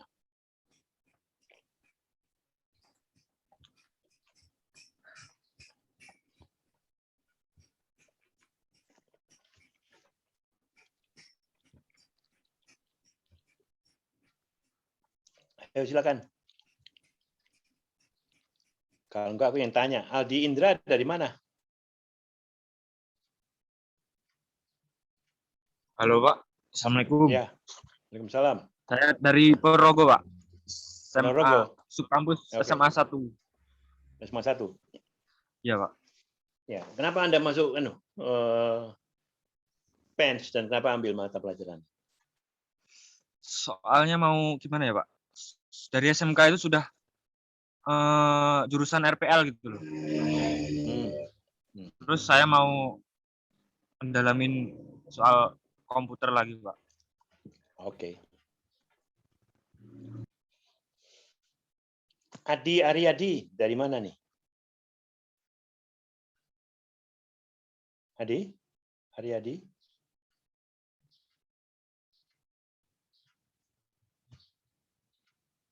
Atau Anissa Salsabila? Ya, Adi, silakan Adi. Gimana Adi? Atau Anissa? Saya Nisha. Oke, silakan. Dari mana? Saya Nisha dari subkampus subkampus Tangerang Selatan, IPTEK. Oh, Tangsel yang Iptek ya? Ya, Tangsel. Kamu kerja nggak sekarang? Saya kerja. Di mana? Saya kerja di Sinar Maslen. Oh, Sinar Maslen. Pagi kerja, sore kuliah, gitu ya? Pagi kerja, sore kuliah. Ya. Oke. Ya udah, bagus lah. Semuanya buat semuanya ya, buat tidak hanya Nisa aja. Kalian udah nyemplung di kolam. Ini kolamnya bukan kolam renang, tapi kolam di laut yang gelombangnya bervariasi. Nyebrang pulau, harus berenang sampai ujung pulaunya nyampe. Jangan tenggelam di jalan. Artinya apa? Jangan DO. Kalau ada mau tenggelam ya mencari bantuan supaya nggak tenggelam. Istilahnya gitu. Saya selalu pesan pada siapapun yang dalam timku itu, kalau kita berenang harus berenang sampai ujung. Jangan balik, jangan tenggelam. Mudah itu aja. Itunya. Filosofinya gitu. Jadi artinya apa? Semua kerjaan harus dikerjakan sampai tuntas. Walaupun tersenggal-senggal, walaupun babak belur, enggak apa-apa, tapi sampai ujung gitu kan. Nah, ini menyebabkan kita akan jadi lebih pede lagi gitu. Oke.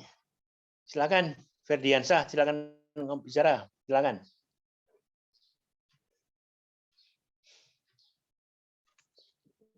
Oke, di sini tanyanya apakah belajar? Oke, silakan. Oke. Selamat Gimana? siang, Pak. Mohon maaf, Pak. Ini saya koneksinya agak tidak stabil, jadi kalau mungkin suara saya terputus-putus, saya mohon maaf. Dari mana, Ferdi? Saya dari Kota mana? Surabaya. Dari kota Surabaya. Oh. Oh. Ya, harus.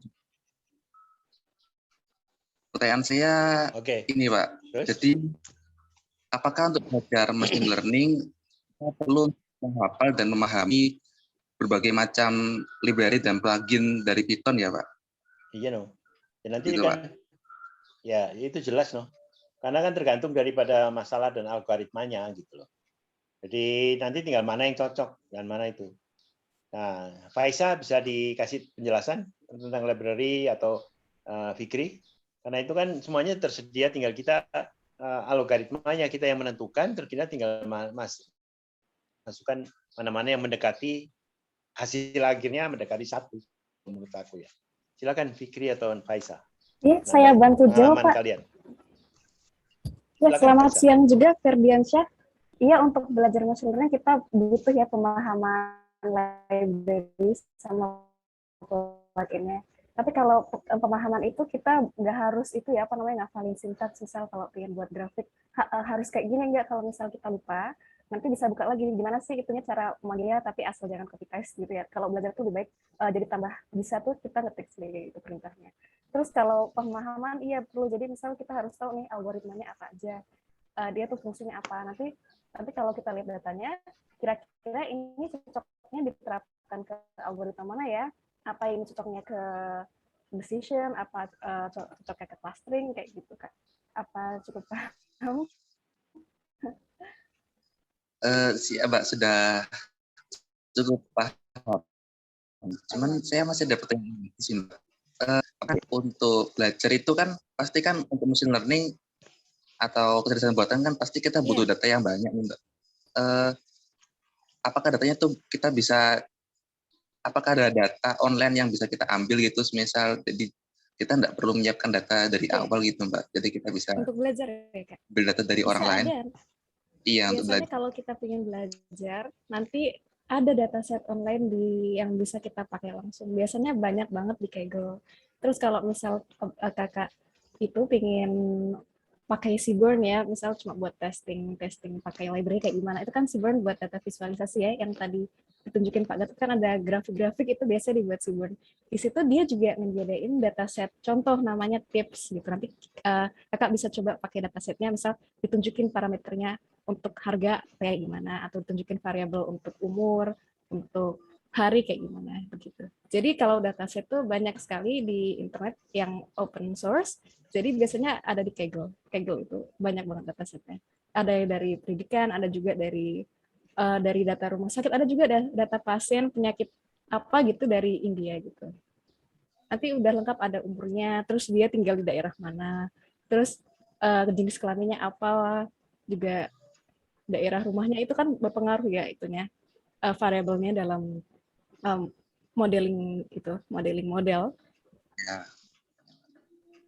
Faisal, ceritain yang TBC itu, Faisal. Nah, kalau waktu itu saya kan pakai data yang ditemukan di itu ya Open Data Semarang ya. Jadi di data puskesmas itu ada itunya apa namanya jumlah penyakit, ada semacam penyakitnya, terus ada dia pakai BPJS apa. Nah, kemudian saya dan tim saya itu ada Kak Ino juga, kita kan bikin visualisasi data juga ya pakai Seaborn. Tapi dari beberapa puskesmas ada satu dia itu apa namanya penyakit TBC-nya tuh jauh lebih banyak daripada puskesmas yang lain.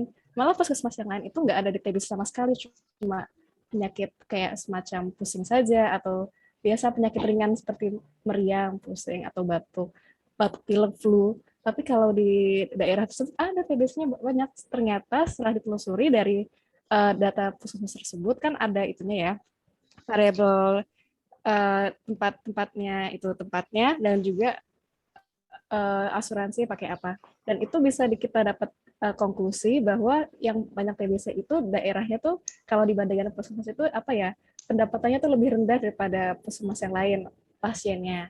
Kemudian juga tempat tinggalnya tuh apa ya, tidak serapih pada pasien yang lain. Makanya dua hal itu tersebut berpengaruh pada kondisi kesehatannya, yaitu lingkungan tersebut. Seperti itu Pak Gatot.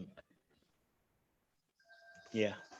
Jadi Ferdi itu salah satu tugas kalian nanti juga mencari data di sekitar sekolah kayak seperti yang Faisal itu. Karena itu data itu diperlukan untuk dinas kesehatan di Semarang sama wali kotanya. Yang banyak tipsnya tadi yang ceritakan Faisal itu gimana kan umumnya atau tapi petanya adalah kelihatan dengan dikondisi itu langsung kelihatan mana anomalinya tinggi. Nah itu tinggal dikembangkan terus-menerus untuk perbaikan. Jadi data ini adalah harus dikompilasi, diinterpretasikan untuk kebaikan suatu sistem, suatu pemerintahan, suatu perusahaan. Kalau perusahaan jelas penjualannya dia turun atau naik di daerah mana. Jadi contohnya kalau saya jualan susu ultra, saya punya 10 region. Itu. Nah, region itu mana yang paling laku keras gitu loh. Itu. Nah, situ yang dikasih programnya, suppliernya. Mana yang nggak laku, lakunya cuma 10%. Ya ditarik 80%-nya, dia kasih 10-20%-nya cukup. Jadi nggak terlalu lama barang saya dari situ. Jadi data itu dinamis sekali. Itu DP itu hour by hour gitu kan. Ya ada berapa barang itu mingguan atau bulanan, sehingga itu balancing-nya terjadi. Tujuannya untuk apa? Untuk optimasi keuntungan dan minimalis kerugian gitu. Jadi dinamis dari dinamika datanya itu. Itu yang besok kami bisa dengarkan sama dari Pak Anton. Pak Anton itu alumni UI yang diambil master di Amerika, ambil doktor di Amerika, kemudian sudah bekerja di beberapa perusahaan. Nah, dia kerjanya data science itu. Dia sekarang di SP. Di Hewlett Packard itu multinasional kan, produknya seluruh dunia. Kalau Anda punya printer itu kan ada merek HP itu kan, atau komputer merek HP. Nah, itu gimana mempertahankan produk-produknya itu, karena datanya kan seluruh dunia harus dianalisa. Oh Indonesia sedikit, tapi India banyak, di Korea sedikit, aliansi dengan mana? Tapi besok bisa tanya aja, supaya nambah wawasan kalian. Agar belajarnya semangat gitu. Oke, Siap. silakan yang ada Terima yang kasih. lain. Monggo, silakan. Masih Ferdi. Silakan yang lain kalau ada mau tanya.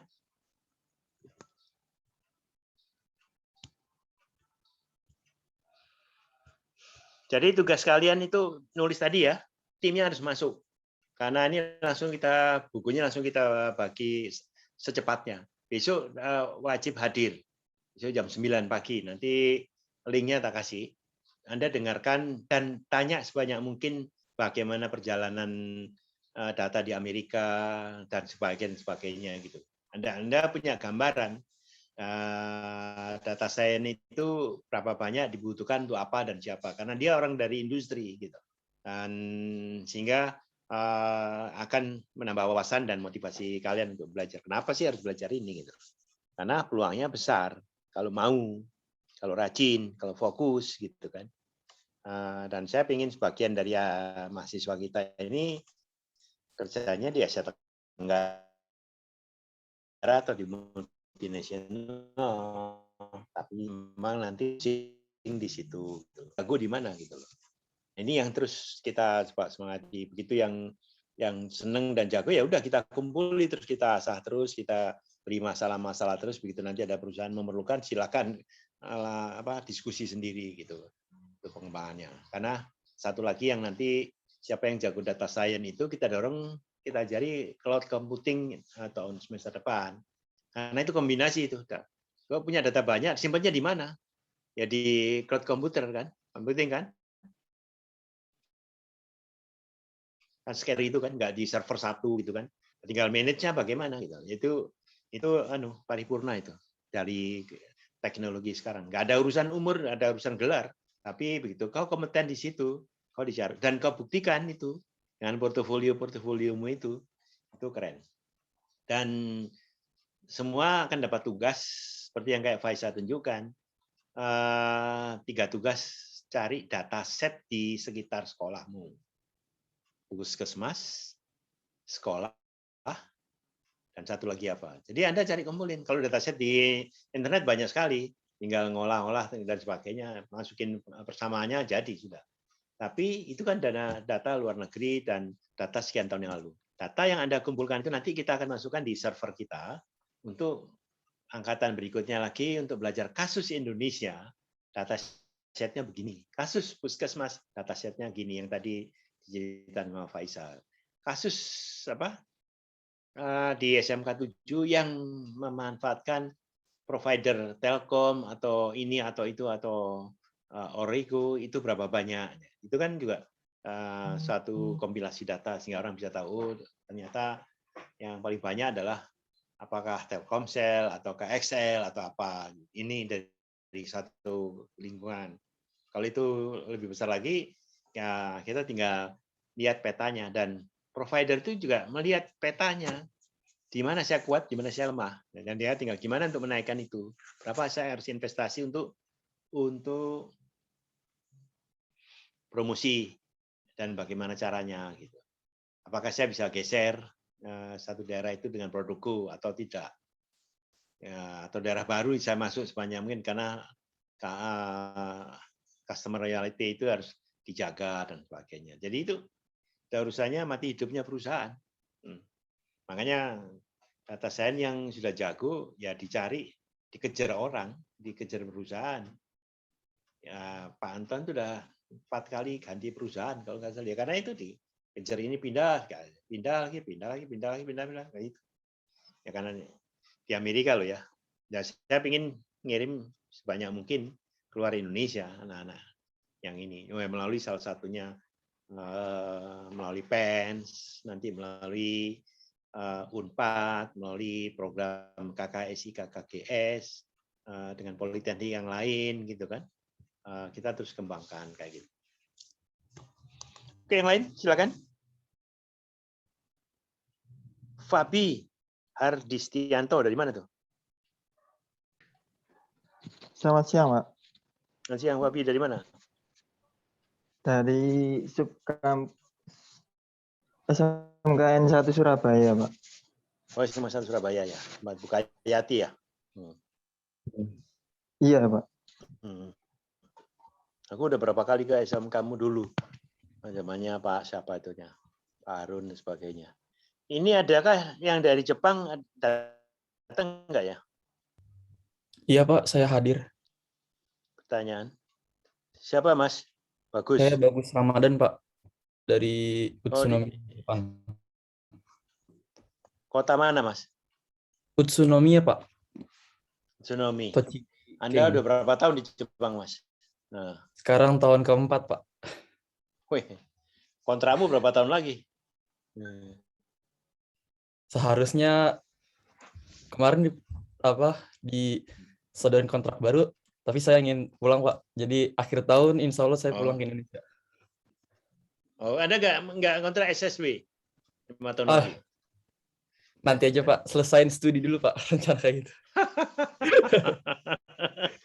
Ya SSW dengan Jepang lagi terbuka gila-gilaan lagi, Iya, Pak. orang banyak itu. Benar. Hah? Soalnya data dari KBRI pun, KBRI mendapatkan data itu 75.000, sedangkan SSW yang baru masuk udah 2 tahun itu baru 1.500.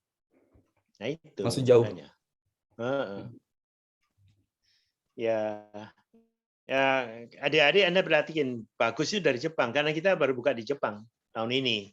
Ada beberapa, misalnya bagus ini. Kamu hari Sabtu nggak kerja nih ya, 2 jam di atasnya. Ini saya tadi ini Pak masuk setengah hari Pak, lembur. Cuma saya izin. Minta izin, so bagus lah. Iya Pak. Karena Alhamdulillah juga perusahaan saya juga pengertian gitu. Oh, saya ada jam kuliah. Yang penting intinya sama orang Jepang itu kita terus terang bilang baik-baik gitu.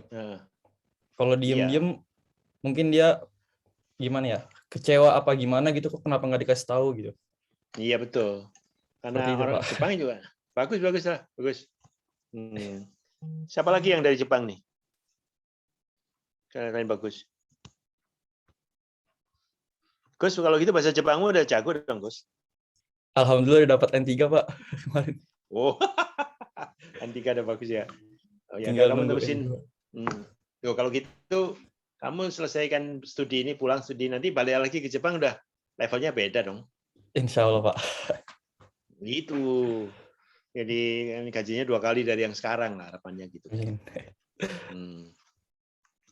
Itu aku program ini kan aku juga kembangkan ada bahasa Jepangnya. Tapi bahasa Jepangnya pakai Japan Foundation sama lagi pakai JITES gitu kan. Iya. Ya, karena 2 itu yang terus kita lah. Sekarang JITES itu emang kasih kebebasan mahasiswa yang ini silahkan free, tapi tesnya bayar ODW gitu kan. Karena begitu dapat N5 atau N4 atau N3 itu saya setarakan dengan 3 SKS. Kalau kamu mau mensetarakan ke kita, kamu kirim aja itu Gus yang Sertifikat terakhir itu. Pak. Sertifikat terakhir itu setara dengan 3 kalau kamu punya N3 kan? Iya. Berarti punya N4 kan? N4 punya Pak. Nah udah, kamu 2 itu kirim ke saya, kamu dapat 6 SKS sudah. Karena itu pola kita. Iya, jadi bagaimana menghargai prior learning Simolek ya, Siamio ya. Karena bahasa Jepang itu memang kita N5, N4, N3. Jadi kita ambil yang 2 yang terakhir. Tapi kita beri kebebasan siapapun juga untuk belajar dari manapun juga asal dapat sertifikat internasional atau sertifikat Jepang itu sama dengan 3 SKS. Kalau program ini kan kita dorong semua yang subkampusnya punya 12 SKS dengan Siamio ya, dan 108 atau 110 dengan PENS. Jadi dari 12 SKS ini kalau kamu lulus 1 ini sama 2 N4 dan N3-mu, kau udah punya 9 SKS, tinggal 1 pelajaran lagi kan? Iya Pak. Itu. Tinggal kamu pilih mana yang nanti kamu cek juga di Jepang, mana yang lagi dibutuhkan di Jepang, sehingga kamu 2 tahun, 3 tahun ini memperdalam ilmu itu, dan kamu udah punya N3, ke Jepang sudah beda harga tuh, Gus. Iya Pak. Beda rezeki, gitu. Amin. Oh iya Pak. Aku doain ya. Ya, ini silakan. Pak, untuk nanti apabila ingin belajar bahasa Jepang ya Pak ya. Terus saya juga ingin men-sharing itu. Gimana ya? Yang udah saya dapat selama ini ke teman-teman juga Pak gitu. Mungkin di pelajaran bahasa Jepang, insya Allah saya juga bersedia Pak gitu. Oke tuh. sharing sama Ya, teman-teman yang lain gitu. Nanti kamu pulang ke Indonesia ke kota mana? Saya di Bekasi, Pak. Di Bekasi ya. Bekasi aku punya sub kampus di Indramayu sih. Bekasi belum. Tangsel. Ini tak lihatnya sih. Tapi saya masuk ke SMK 1 Boyolangu, itu rumah mbah saya, Pak. Mbahmu di situ tuh? Iya, Pak. Oh ya, kata Pak Resta memang semua Jepang dipindahin ke Boyolangu. 5 orang itu di sub kampusnya. Nah, di situ ada guru bahasa. Kalau enggak kamu masuk di situ di SMK M2000. Itu udah ngirim hampir sekian ratus orang ke Jepang. Ada guru bahasa Jepangnya, bisa di situ gitu. Itu salah satu alternatif gitu ya. Nanti kontak aku aja kalau kamu Indonesia, mana kamu nyaman di mana, sambil bekerja sambil kuliah, sambil ngajar bahasa Jepang. Salah satu sub kampusnya ya di dekat rumahmu itu ya di Kerawang itu. Iya, Pak. Kerawang itu ada SMK kita yang partner jadi kampung bahasa Jepang selain Boyolangu di Kerawang itu kawasan industri Cikarang itu loh. Sekarang itu Kerawang kan. Nah, itu ada SMK kita yang link dengan Jepangnya bagus juga gitu. Itu salah satu tempat kalau kamu mau nanti. Kontak aku aja lah. Iya, Pak. Gitu. Siap. Terima kasih, Pak, sebelumnya. Oke. Oke, Gus. Silakan yang lain. Ada yang pertanyaan? Jadi Anda lihat ya, pelajaran ini, sistem yang kita kembangkan ini adalah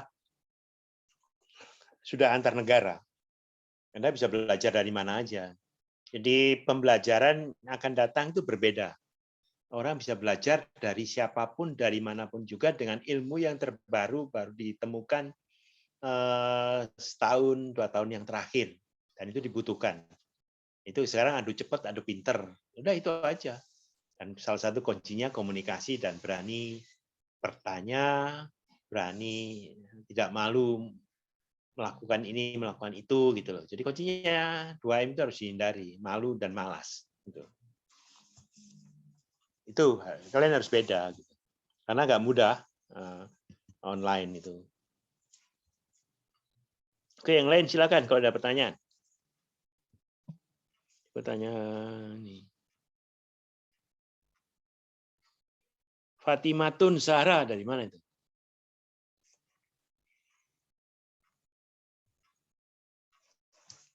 Fatimatun. Dari mana kok? Dari Bandung. Dari Bandung? Oh iya. SMK 11. Iya. Ya. Berarti nanti kamu kontak ya, Fikri sama Nagis ya. Iya, Pak. Kebetulan sepupu saya, Pak. Kebetulan. Sepupu. Oh alah. Iya, Pak. Hanya bisa masuk fans, Pak. Kamu masuk fans gara-gara Fikri atau gimana? Atau sendiri? Ya udah. Baguslah. Fik, masukin tim kamu, Fik. Dipercepat ininya, Fik. Macam-macamnya. Ya. Oke, jadi memang aku lihat ada satu lagi dari Tasik tapi mundur dia. Dari Jawa Barat ada 2 itu yang aku lihat, Pak itu. Ya kan? Ya, panggilanmu apa? Fati atau Sarah? Iva kalau di rumah sebetulnya. Iva. Iya, Iva. Iva nggak ada tulisannya di sini. Ya udah, pokoknya Iva nanti kamu kontak sama Fikri, terus kita masuk dalam satu tim aja untuk pengembangan. Buat semuanya ya, ini saran kami. Anda yang terutama dari sub kampus itu bersatulah gitu.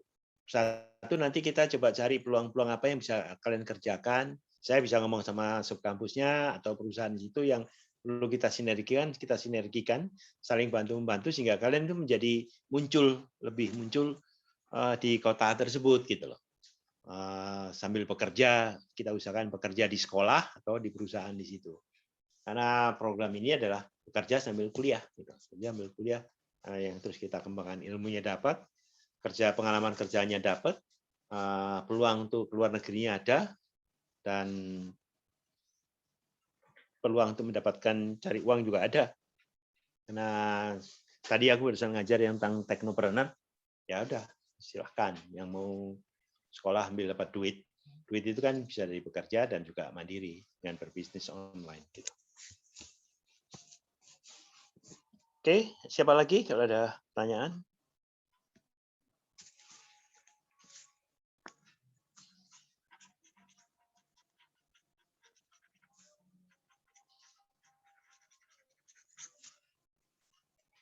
Oke, jangan lupa isi absen dan jangan lupa lapor kepada Dimas Bayu yang tadi ketua kelas untuk pembentukan kelompoknya, sama yang tadi tak tunjukin isi untuk kita distribusikan bukunya ya, buku referensi aja supaya kalian bisa cepat belajar. Nanti dibantu oleh Fikri sama Nagis untuk mengerti kalau ada masalah-masalah dan sebagainya. Nanti karena ini di bawah 200 anaknya, nanti kita coba gabungkan. Aku juga punya program yang terkait dengan Jawa Barat.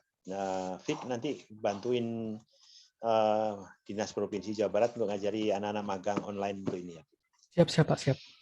Ya, kita udah rapat dengan Pak Egi dan sebagainya itu. Jadi nanti Siap, tak gabungin aja itunya ya. Karena sekarang kita kembangkan magang online untuk anak-anak SMK yang mengembangkan SPW, tapi kita kasih ilmu data science-nya supaya dia mendapat peluang yang baru lagi gitu ya. Siap, Pak. Terima kasih. Baiklah, kalau nggak ada pertanyaan, silakan kalau masih ada pertanyaan. Kita ketemu di WA grup oleh Bayu ya. Bayu, saya panggil kamu Dimas atau Bayu atau Pangestu?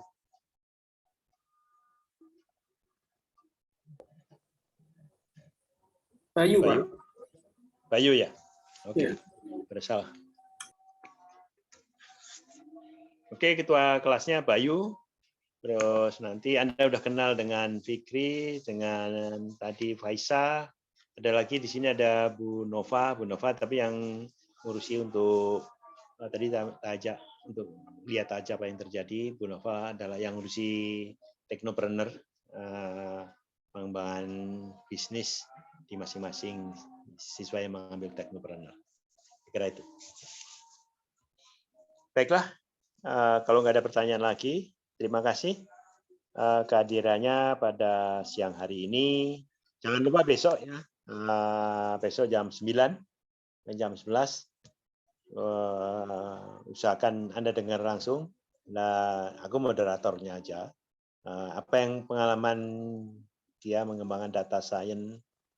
Kau tanya apa gajinya berapa? Tanya aja. Saya tahu range-nya ya, tahu di dunia ini. Tapi kalau dia udah makin tinggi, syaratnya apa untuk menjadi kayak dia dan sebagainya. Dan Anda punya bayangan akan jadi apa untuk yang akan datang. Saya kira itu. Baik, terima kasih buat semuanya. Terima kasih Faisa, Fikri, Tato, Yohana, dan semuanya. Sampai ketemu lagi besok. Dan jangan lupa tugas kalian ya. Jadi masukin data-datanya, data kalian grupnya itu. Nanti tugas untuk hari Sabtu pelajari, nanti tak buka sebentar, nanti diajari sama Fikri tentang Python detail, terus langsung dengan tugas-tugasnya. Anda mulailah dengan tugas 71, 72, minimal install semua komputermu dengan Python. Yang ada di buku itu yang kita bagikan, semoga Selasa sudah selesai. Kemudian Anda pelajari, Anda coba. Kalau nggak ngerti, tanya sehingga nanti pada saat minggu depan, kalian sudah dengan tugas yang lebih panjang lagi, lebih anu lagi. Jadi input output sudah kalian bisa coba di komputer kalian. Kemudian juga yang kaitannya 2-3 program Anda coba aja di situ. Sehingga nanti kita pelan-pelan mulai cari 10 data, 20 data, kemudian hitung korelasi dan sebagainya. Sehingga minggu depannya lagi kita sudah mulai mengenal dataset. Karena kemudian Anda harus cari 1 atau 2 perusahaan yang ada di situ atau kantor atau sekolah pelan-pelan di grupnya itu. Karena Anda ngisi untuk dapat buku itu Anda harus ngisi perusahaan apa yang Anda dekat, yang Anda bisa lakukan. Dia Anda tapi juga anggota tim itu pasti punya network kan, punya kenalan. Oh, saya kenal perusahaan itu, ya udah datang perusahaan itu. Itu nanti datanya, datasetnya ambil dari BDAM ataukah dari Bapeda ataukah dari manapun juga. Tapi itu konsisten untuk diminta dan sebagainya. Kalau perlu surat, mintalah surat dari sekolah karena bagian dari tugas mata kuliah gitu. Karena kadang-kadang orang takut ini datanya untuk diapa? Ini adalah tugas dari sekolah. Kalau enggak ada ya kayak Rio itu cari data nasi goreng ya datangin tukang gorengnya, nasi gorengnya itu. Tanya, dicatat, dievaluasi dan sebagainya. Jadi Anda latihan mencari dataset minimal 3 yang kita pikirkan. 3 topik yang Anda harus cari. Anda analisa, Anda buat programnya, modelnya, terus analisa sebelum masuk ke yang animasi. Animasi itu adalah menceritakan apa yang Anda kerjakan di dataset 1, kedua, atau ketiga dibentuk dalam animasi sehingga bisa dipromosikan. Itu ada bagian untuk promosi IT. Nanti yang ajar Pak Puryanto sama Bu Nova itu nanti yang sebagai asistennya. Itu data untuk animasi gitu. Oke, adik-adik semuanya, terima kasih. Selamat malam minggu. Selamat berkumpul sama keluarga dan sampai ketemu lagi besok. Semangat ya untuk kemajuan Anda sendiri dan kita semuanya. Terima kasih, selamat siang. Assalamualaikum warahmatullahi wabarakatuh. Waalaikumsalam warahmatullahi wabarakatuh. Terima kasih Pak Gatot. Sama-sama. Terima kasih, Pak. Monggo.